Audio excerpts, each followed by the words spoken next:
But remember, IEBC is giving periodic updates every 3 hours, and the next update is expected any minute now from the Bomas of Kenya, which is the National Tallying Center. IEBC chairperson himself, Wafula Chebukati, will be giving these updates. The last update we had was at 10:30, and he has sought to address some of the issues that had cropped up since the polling stations opened at 6 a.m.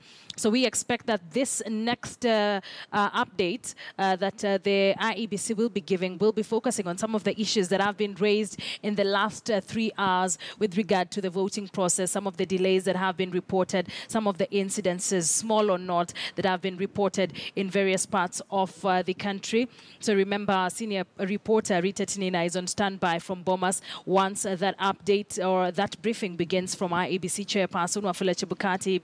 We will definitely be going back there live. So let's finish up with the panel. Before we go there, Professor Tumbo, you are talking about the incidences happening and the likelihood that they may influence other people in other polling stations and how we are highlighting it as the media. But where do we draw the line between highlighting what is there and ensuring that it does not affect the other polling stations or it does not cause some form of euphoria to all the other voters?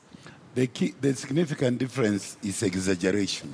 You can have an incident that is worrying, but is not likely to upset the cat. It's something that corrective action can be taken in real time to rectify the situation. Then there is another one that is persistently, you report, then in the next few minutes, you see a worsening state, and the way that is reported is likely to begin creating the impression that the situation is getting out of control. So closing comments, in the next 2 hours, we expect the polls to close. What do you expect to see in the next 2 hours? Very much more of the same. I do not expect any major incidents. In fact, as you said earlier, where the tension is going to start building up is when the actual tallying begins to take place and the reporting begins to take place. Okay. Now, I think that even the people who are going to be announcing, the progress in tallying are also aware that this must be handled prudently and accurately. All right. So that it reflects real-time situation. Patrick, in 2 hours, the polls are going to close. What do you expect to see? I expect where there has been sufficient time given and there has been an efficient process, the polls will close and counting will begin. My only concern at the moment is the fact that a lot of the lines that we see in town are extremely long. They have to be secured properly, and they have to ensure that those people are given their chance to be able to cast their vote.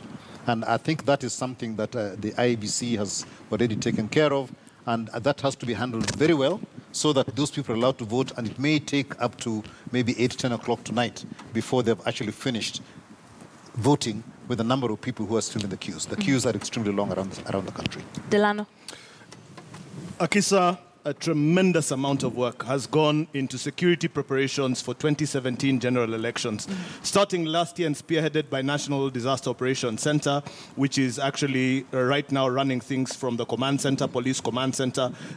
There's a lot of work that has already taken place. In the next 2 hours, the polls will close. And a number of places, lines were long. It will take a little longer. Definitely. But everything will change into a different dimension, because now we will have the dimension where the many go home and the few are left doing the tallying.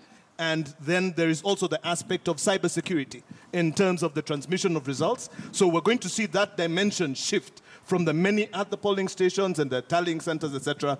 You'll start to see a bit of a change in that particular area.